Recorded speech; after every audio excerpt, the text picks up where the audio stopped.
Sa panahon ngayon, kailangan talaga natin ng isang lagayan para mapag-istakan ng ating mga pagkain. Mas mapapamahal kasi kung wala kang ganito.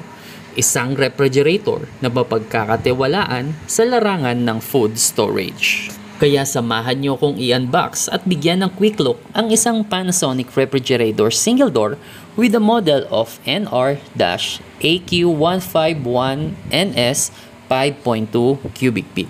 Sa araw na to ay naisipan namin palitan na ang refrigerator natin na medyo may katagalan na.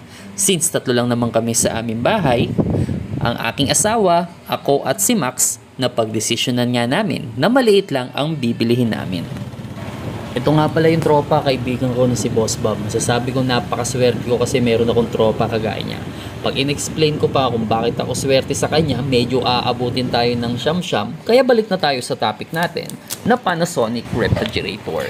Binili ko ito sa Mega Saver sa Jose del Monte, Bulacan sa halagang 10,600 pesos na ang original price talaga nito ay 11,600. Nabili ko itong may discount.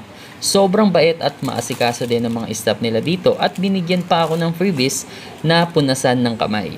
Alam naman natin na ang Panasonic brand ay isa talaga sa pinakamatagal na brand dito sa Pinas at lagi nilang sinasabi ito ay Japan quality. Simulan natin sa design. Ito ay merong modern and trendy flat door.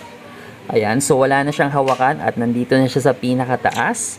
At mapapansin nyo rin na clean back design na siya. Wala na rin siyang bakal or yung pinaka-condenser sa likuran nilagay sa magkabilang gilid. Kaya for sure, during operation nito, ito ay umiinit. Kaya wag na natin tong patagalin mga pade. Tignan na natin ang loob ng refrigerator na to. Isang mabilis lang to mga pade. Meron itong lagayan ng itlog.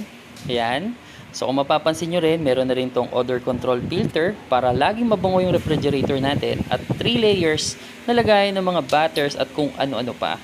Yan, so meron siyang chiller, lagayan ng vegetable, meron siyang ice cube maker, ice creeper, nandun din yung manual. Meron siyang 1 layer wide shelves at chiller, yan, lagayan ng mga frozen goods, etc. At napakalaking freezer. Grabe, napakaliit ng ref natin, 5.2 pero nakita nyo yung freezer, napakalaki. Yan. So when it comes sa warranty, meron itong 5 years warranty sa pinaka-compressor, then 1 year warranty sa parts and service. So yung ilaw nito guys, kung nakita nyo sa first video, ay LED lights na rin. Kaya matipid na rin to sa kuryente.